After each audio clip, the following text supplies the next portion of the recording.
Welcome to the Genius Factory. Enjoy the video.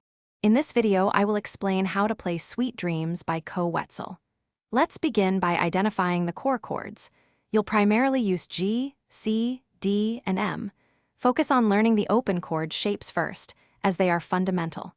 Practice transitioning smoothly between these chords, aiming for a clean change every 2 beats. This foundational practice is crucial for building your rhythm and coordination. Next, let's tackle the strumming pattern. A common and effective pattern for this song is down, down, up, up, down. Practice this pattern consistently, ensuring you maintain a steady 4/4 time signature throughout. Keep your wrist relaxed and loose.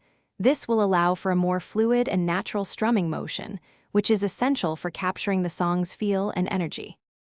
Understanding the song's structure is key.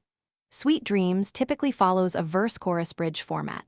As you play, experiment with varying your strumming intensity to create dynamic contrast between sections. For instance, play softer during verses and stronger during choruses.